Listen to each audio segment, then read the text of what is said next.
Get cracking? Yes, sir. All right. So we have a camera rolling, so you can look towards the camera, and Okay. then like we could still like do that vibe, but that's the star of the show.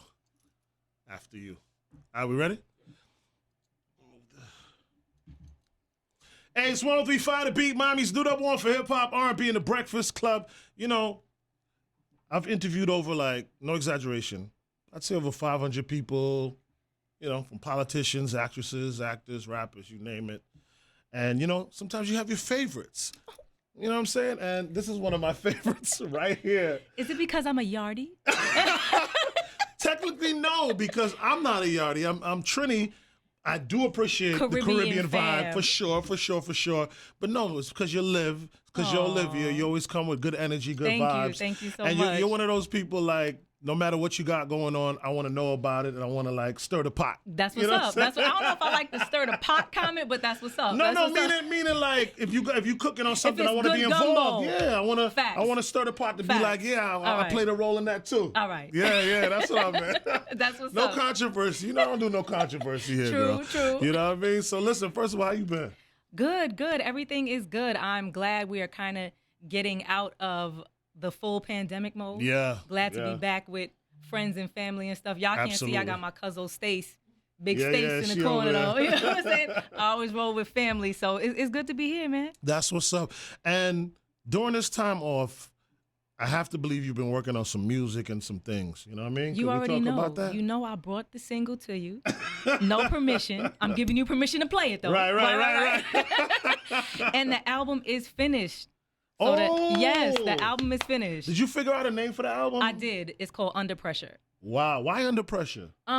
Because I feel like there's a lot of pressure, and not per se from the outside, but that I put on myself because I haven't given you an album since my debut on J Records. You know? Right. And a lot of my supporters was like, well, what happened to, the one on G Unit? Why we didn't get behind closed doors? And so I'm like, all right, I got to really come with it. I got to make sure I give them my all and show them the new sound and what I've evolved into. And that's what Under Pressure is all about. Well, congratulations on that. That's big you. news, and Yes. I'm so happy to hear that.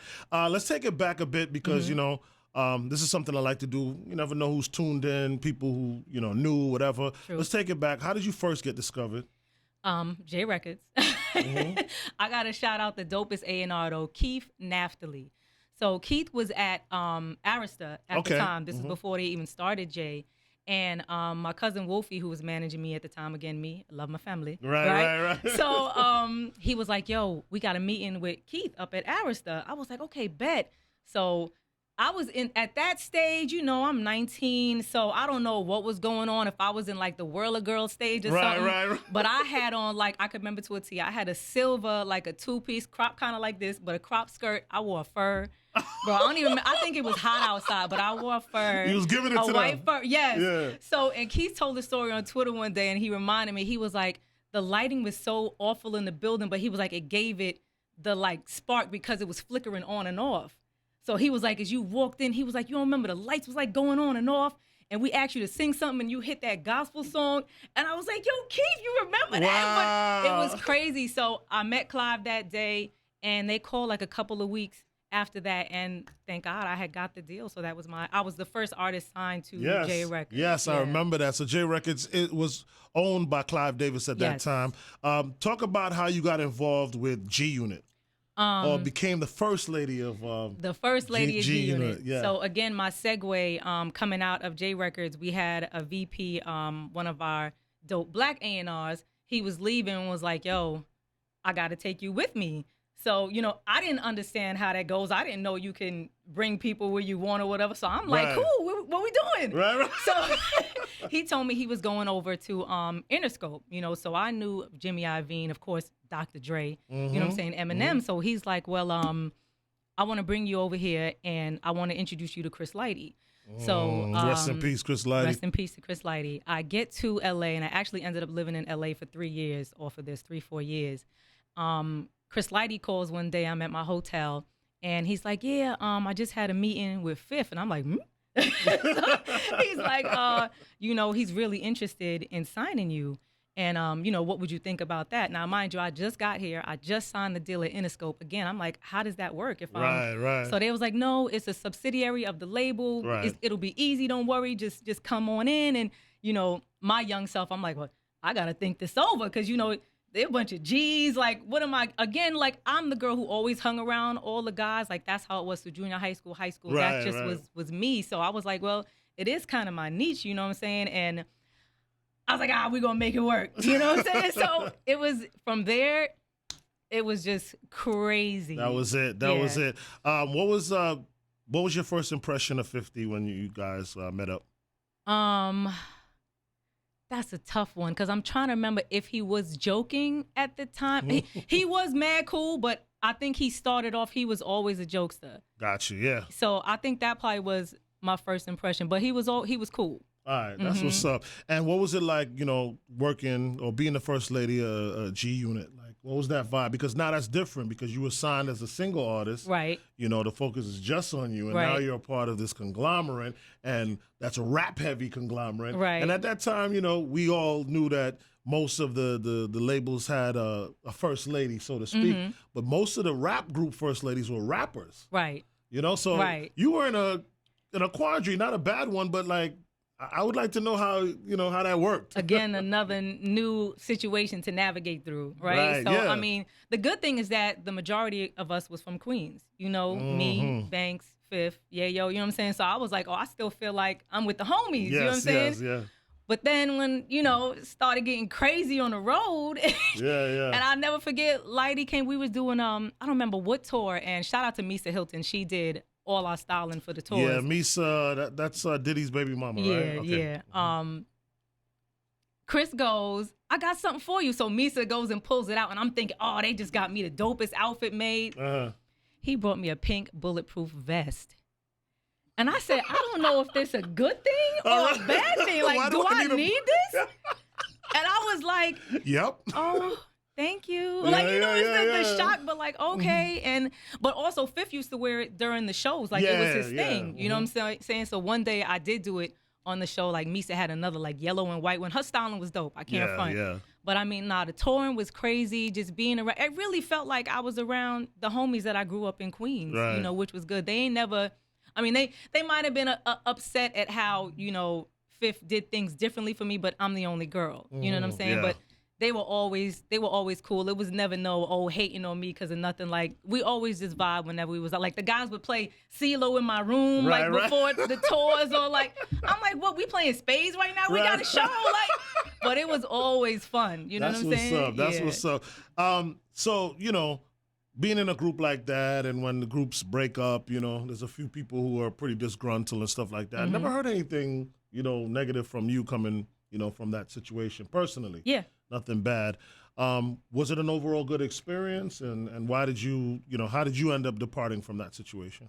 It was absolutely an overall good experience. How could it not? That was the hype. Like, we killed the summer from like 03 to 07. Yeah, You know what I'm saying? Like, so there's nothing bad that I could say. Of course, people going to come up with rumors and all that other BS, but in this industry, that's what comes with it, To me, it was fun. I got to tour places. Like, I had all the tours at J Records, but I never toured outside of the country. Got you. Until I got with them. So we've been to every country that you could think. I mean, literally, like Israel and all, like Russia, all that. Right, you know what I'm right, saying? right. So I was like, this is crazy. Yeah. So, I thank God for those times. And I'll never have anything bad to say because that was like one of the best times of my life. That's dope. I'm 23 years old. What I got to be mad at? Touring the world, doing what Right. you love, making money. Yeah. What do Right. you have to be mad at? Not a thing. That's beautiful. So now, a lot of artists, the shelf life for artists is not long. There's only a few that could really, stand the test of time. Fifth is proven to be one. For sure. Rick Ross, and yourself. So, like, being in this, like, I would say, new age of R&B, how do you see yourself fitting in, and what are some things that you have done to maybe kind of like tweak things, or or not? Honestly, I don't really pay attention to what's out there when I'm creating. So I had somebody say this to me the other day on an interview. They were like, when I made No Permission and they heard it, they said, how did you manage to be modern but still keep the R&B feel? Exactly. And it made it, he was like, it's like the feeling of nostalgia, but it's up to date. Yes. And I was like, well, when I first came out with Biz Ounce, I mean, I feel like that's kind of what I did too. I was ahead of the time. I'm saying F you, riding high now, but Right. and I was on like kind of a hip hop beat, but doing R&B stuff. So Yes, I always did my own thing, and I feel like that I just always just evolved every year to a different level, and that's how I'm able to keep going. It's just me, but you know, little sprinkles of everything in here. Like, and I gotta say this. So my boy Tony Kelly, I had reached out to him. You know who Tony Kelly is? Dancehall producer. So Tony Kelly's on the album too. Oh, nice. And I was Shout like, out to yo, Tony my and youth, Davis, brother. I need a record for this joint. Mm-hmm. When I tell you this joint is so fire. What's the name of that one? Dirty Dance. It's fire. It's fire. Okay. So I don't even remember where I was going with saying, Tony, but when I tell you, oh, my sprinkling of things, there you go. So like I sprinkled a little bit of me. Like I was like, I can't not have dancehall on the joint. Right. So you get everything on here. You know what I'm saying? I got a lot of Spanish stuff. I got the hip hop. I got the R&B. I got the reggae, and you just infuse it. There go that gumbo that we mixing in the pot. You feel me? Let me hold that spoon for 2 minutes. I love it, you know, because it seems like you did you. That's what I did. You know what I'm saying? You were able to do you, and that's beautiful. And you're doing this independent. Independent.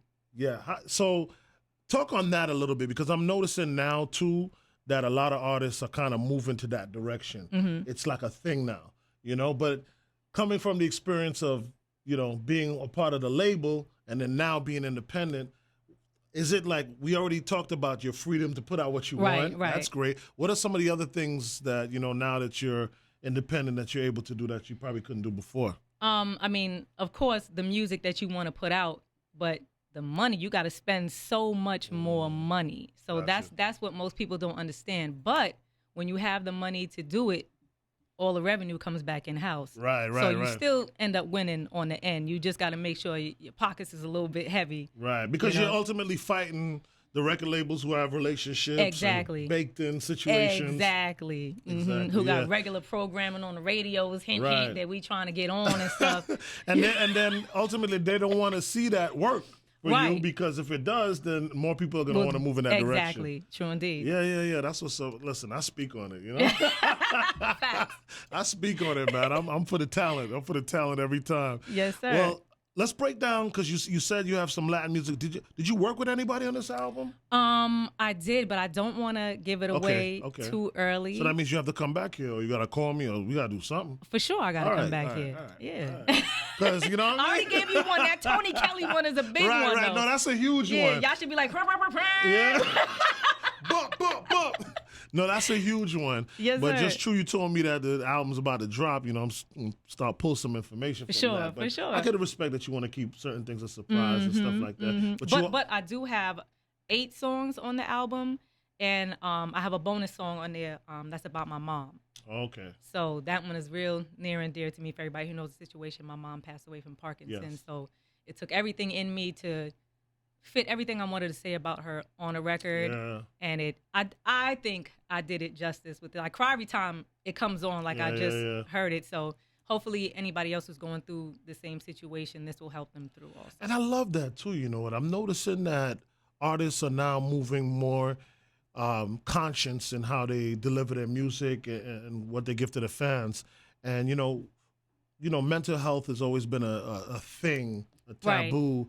In in the Caribbean especially, but just with black people in general. Can't nothing be wrong with you. Right. So I'm watching now artists being putting their feelings out there, that's big, because that's going to be therapeutic for you too. Yes. And most of my supporters know that it's really big for me, because I have always been the very secretive one. Like I keep all my stuff enclosed to me, and I do that purposely because we give so much, and that, we let you into so many different levels that we try to keep the most sacred things to ourselves. But sometimes it helps to give it out, because you don't know who's going through the same thing and needs to hear it. And they could be going through something, ready to do the worst thing to themselves. And as soon as they hear it, sometimes you need to hear from somebody that you don't know. Yeah, somebody, a lot of people have lost their mom, and for you to have a song like that, you're healing yourself, and then you're while healing helping somebody else. Exactly. All right, so I have to touch this. Yes. I've seen so many female artists that you know, when I first interviewed them,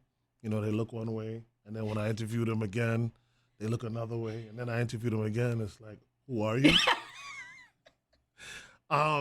With that being said, and, you know, respectfully. I think I know where you're going with it. With that being said, Liv, you like Men what? fall off? Not an inch. Like if anything, you hire because you get so credit much. because Thank you know you're aging so well. Thank you. And you know what I'm saying? And it just seems like I don't know your business or your secrets or whatever, but it just seems like you're just taking very good care of yourself. And I mean, I don't want to big up all our Caribbean people, but it is a little extra something that goes in the pot with Caribbeans. Yeah, maybe it's the curry. Maybe it's the curry. And I love some curry, you know. But like, I got to give it up to my parents. Like the genes, but also I work out a lot. I've been working out. Like my older brother, I've been working out with him since I was probably like 14. Oh, wow. I would do the pull-ups. Like I was the tomboy. Like I played basketball up until high school. So that was something that I've always done, and I still stay in shape. Like we go running on the beach in the sand. Yeah. Like I do all the extra stuff. Well, but it pays out. It played out and pays out for you. Thank you. I appreciate it. And keep up the great work, whatever you're doing. Sometimes I interview somebody and they come back, their nose different, and this, that. I'm seeing all kind of stuff going on. Thank God for the good feature then. Yeah. So big up yourself on that. Listen, Liv, thank you so much. I really appreciate you coming in the studio. It's always a pleasure. You know, when it was Always, like, man. it was like, is this gonna be live? I'm like, you damn right, it's gonna be live. I gotta see my girl in the flesh. Right. But please let everybody know the single's out right now. We're gonna get it on the radio. Yes, and the let them know how they single. can get in touch with you. No Permission is the single, y'all. Y'all keep doing what y'all doing. Keep listening. Keep downloading. Keep streaming. I rocks with y'all. You can get it anywhere. It's available on any platform. So run them numbers up. That's what's up. And how can people connect with you on social? My Instagram is only one Olivia with the number 1. Twitter is one and only Olivia with the number 1, and Facebook is Olivia Worldwide. And yeah, I just started my TikTok page. Yeah, y'all. me too. I don't know, y'all ain't gonna catch me doing like No, I'm not doing it. But that's why I got into it, because I learned that TikTok is just not that. Because I felt like I don't want to be on no app my daughter's on doing all these dance moves. But I realized you could cook, you could this, you could that. So I put up my, like what I did, because I just started, I'm putting up all my classic interviews, because this is Black Music Month. That's good. June is Black Music Month. Yes. So every day in the month, I'm going to have yours up there too, but every day in the month, I'm putting up an interview, a clip of an interview that I had with a Black artist. You know, I got to start doing that, because I always do my cooking on my Facebook. Like I neglect TikTok. Like I probably only have 6 things up when I was doing the countdown for the single. Right. I got to get better at it. Yeah, but, me too. But the Don't TikTok is Live Lavish Olivia. Okay, I'm going to follow you too on that. Thank you so much, Always sis. a pleasure, man. Love you, man. Love you too. Love you too. No Permission. Let's get that joint on right now. Heavy to Mr. Mauricio, 103.5 The Beat. Olivia in the building. She's awesome. Make sure you download her song and get ready for that album. We're going to have her come back when she dropped that album so that we can talk about that, all right?